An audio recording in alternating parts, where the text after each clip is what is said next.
Hi guys, welcome to my channel. I would like to talk about philosophy and God, but mostly philosophy. Okay? So I've been thinking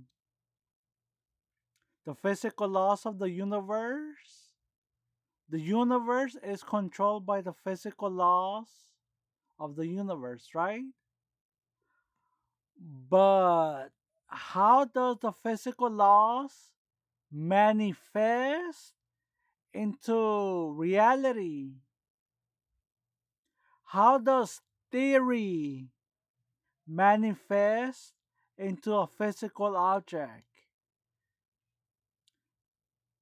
The circumference of a circle, pi, that's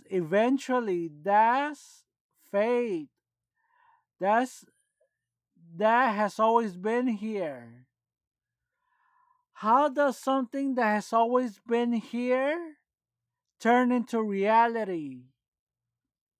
Has it always been here? How does it begin? If it's always been here, how is there a beginning? How does the universe start if it's always been here? That makes no sense. And in this world, if it doesn't make sense, it probably doesn't exist. In reality, things need to make sense. So if the universe has always been here, it means it has no beginning. But the Big Bang and other stuff, the Big Bang and other stuff suggests that there was a beginning. So, how does information manifest into reality? How does applying the universal laws of the physical laws of the universe convert from theory to reality?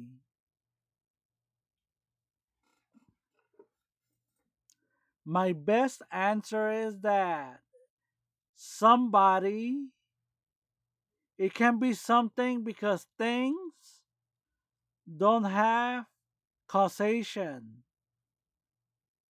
The wind blowing, the wind doesn't blow because it wants to, it because it has to. It's programmed.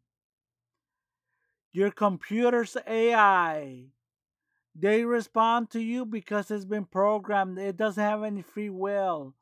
When the computer AI becomes free will, watch out, because it can decide either to help you or kill you. So watch out when the AI becomes free will. But right now, AI just programs running with algorithms to give you the best answer. It doesn't have a free will. Nor do the laws of the universe have free will. They're all set into motion with physical laws. My problem is math has always been here. It has always been here. But how does it start if it has no causation power? There needs to be a spark, something to tip off the domino so it can set into motion. Who's that magical finger?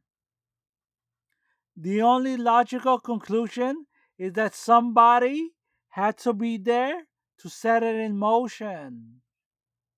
So the physical laws, the theories, in order to be manifested, somebody had to place it into reality.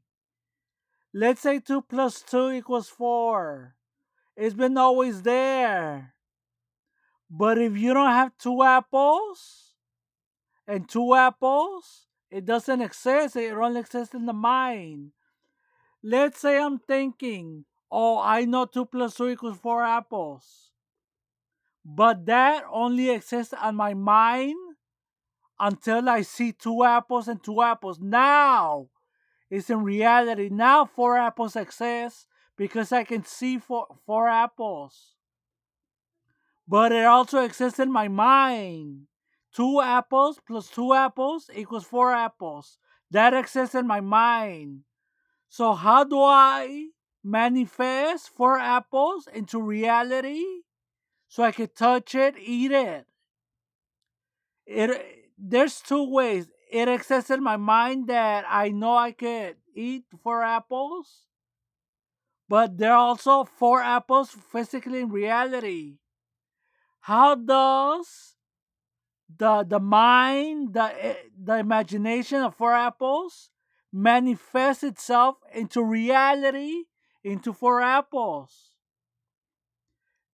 Someone with power has to imagine the four apples and manifest it into four apples into reality. Someone with power has to imagine it first and then create it so you can see it into reality. Math has always existed, but math has existed in the mind. Math has existed in the mind. How does the mind manifest into reality? Well, that takes power. Somebody that has the strength to change it from theory into reality.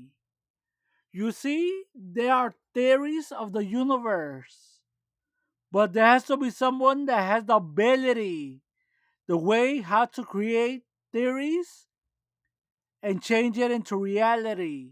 And that change from theory, from mind into physical, there needs to be power. And only God has power to change it from his mind and to manifest it into reality, into what's real. So, what's the difference between imagination and reality? Power. So you can imagine it, but if you don't have the power, you can't change it into reality.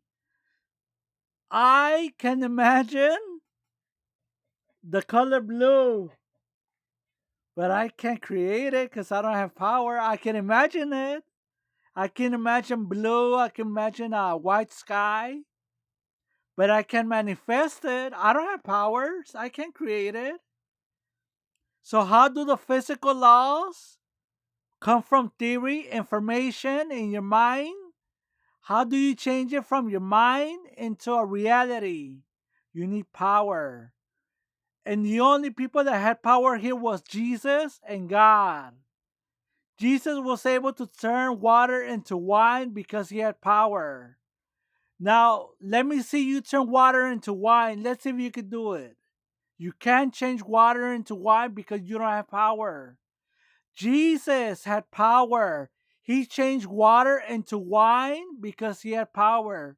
He had the imagination and turned it into reality because he had power.